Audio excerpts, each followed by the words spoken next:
No one could ever mistake Triceratops for any other dinosaur with 3 long horns on the face, parrot-like beak, and bony frill covering the neck.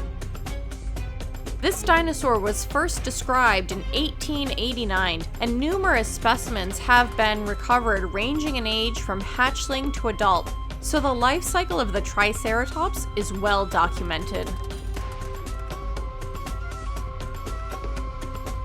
Since Charles Marsh's original 1889 publication, 16 distinct species of Triceratops were described.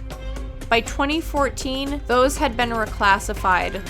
All Triceratops specimens are now considered to be representatives of only 2 accepted species.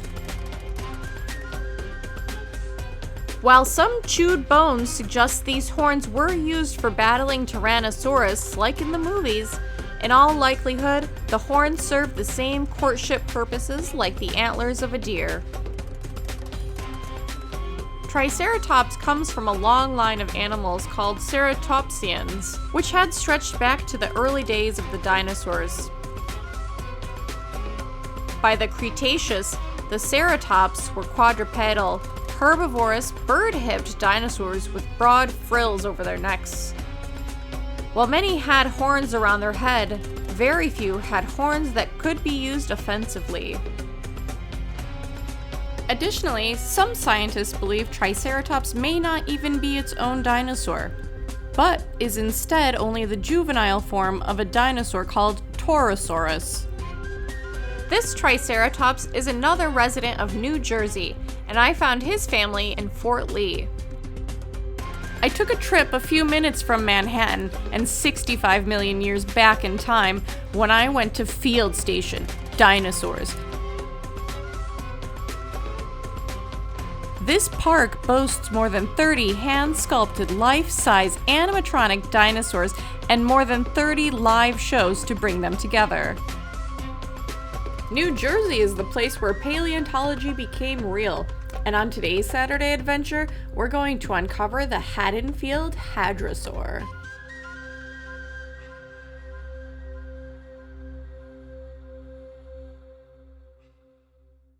As a New Yorker, I try to put off going to New Jersey as long as possible, so let's look at theropods for a few minutes before we return to Haddonfield.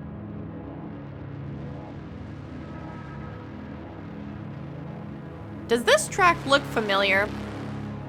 I found it at Dinosaur State Park in Connecticut. Several generations of a dinosaur called Dilophosaurus used this muddy plain as a highway. Hundreds of tracks overlap each other on a plot of land no larger than a single family house, making me wonder how much remains undiscovered in the surrounding landscape.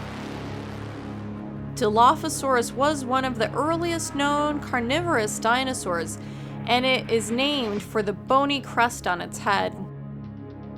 Far from the minuscule predator displayed in popular culture, Dilophosaurus could grow to 23 feet long. 3-toed prints around the world are attributed to Dilophosaurus, but the animal is known from only one complete skeleton and several partial specimens.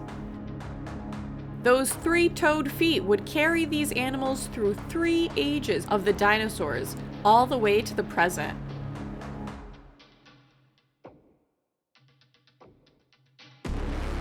You probably didn't make it very far out of your house this morning before you saw a theropod. The theropods that are alive today have all lost their long, stiff tails, and they have traded their teeth for a beak. But the 3-toed foot remains a distinguishing characteristic. Birds were already on the scene by the time the theropods had reached the size of T-Rex. They survived the Great Extinction and a number of smaller extinctions that followed, pretty much exactly as they appeared in the Cretaceous, which was not much different than the theropods in the time of Dilophosaurus. That has to make theropods one of the most successful animal families in the history of the Earth. Some of my favorite dinosaurs were theropods. From the wily Deinonychus to Coelophysis, the New York State dinosaur. There is one theropod that stands head, shoulders, and a whole lot of body above the rest.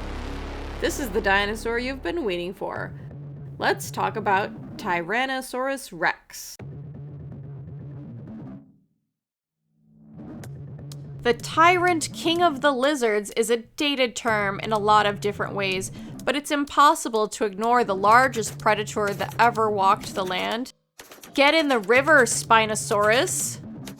With a head the size of a person and a mouth full of teeth that looked like butcher knives, there has been much debate whether T-Rex was a scavenger or an active predator.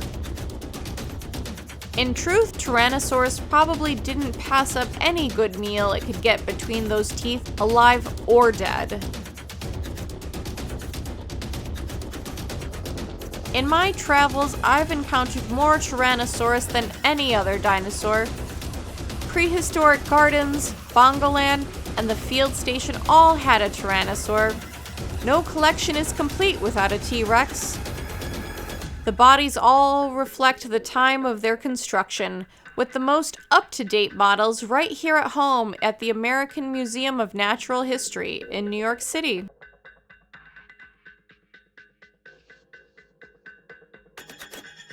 My favorite T-Rex is Stan. This is the centerpiece of the Mind Museum at Bonifacio Global City, a neighborhood in Manila. Stan is a cast of the original Stan that recently broke fossil records with its sale to a private collector in 2020. This Stan is the first Tyrannosaurus exhibit in all of the Philippines, and it was an honor to behold. A conveniently placed fossil corpulite mounted beneath him is probably too small for an animal the size of Stan, so I hope the best for whatever poor critter he was following. So that brings us back to Haddonfield. The concept of dinosaurs was only beginning to form in 1841 when they were named terrible lizards. A megalosaurus was reconstructed with a handful of scattered fossils from collections around the world, and the public was hesitant to believe such a radical concept as an Earth ruled by massive lizards.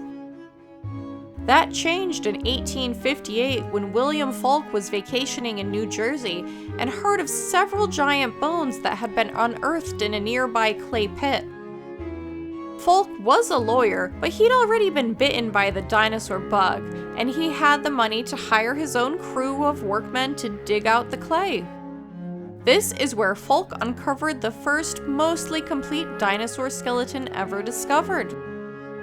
Joseph Leidy studied the skeleton and named it Hadrosaurus, which means bulky lizard.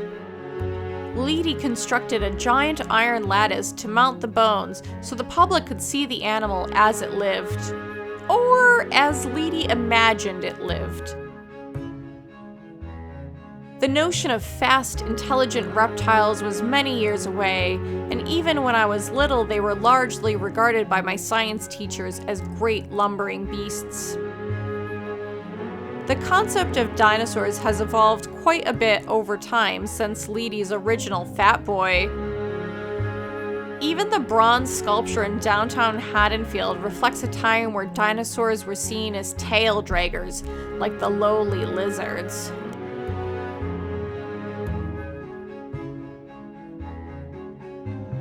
Folk's mostly complete skeleton was actually only 35 bones, and the latticework mock-up, including the skull, were completely fabricated.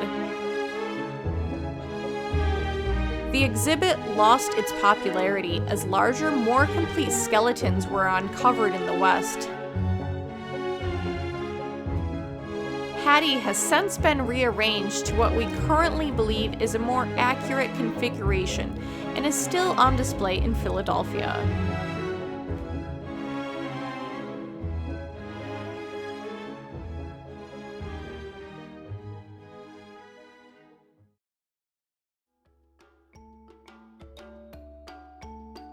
But hadrosaurs were some of the most important dinosaurs to ever live. This was not lost on Brian Reese, an Eagle Scout candidate in 1984 that located the original clay pit near the end of his dead-end street. For his Eagle project, Brian organized his troop to clean up the site, set up picnic tables, and erect a bronze plaque. So I'm standing here at the National Historic Site where the dinosaur Hadrosaurus falki was discovered. Hadrosaurus falki. Hadrosaurus falki. Hadrosaurus falki. Brian Reese's little park is still maintained by his father, who curates the collection of dinosaur toys that have been left in tribute. Several families came to the park while I was there, and every child stopped to play with the dinosaurs. And so did I. The site of the dig is accessible from the park, but the mud was too deep. I still took a few minutes to scan the stream bed for any hint of protruding bone. After the journey of hundreds of millions of years, I was happy to get back to New York City and enjoy the company of my favorite day-to-day dinosaurs, the pigeons.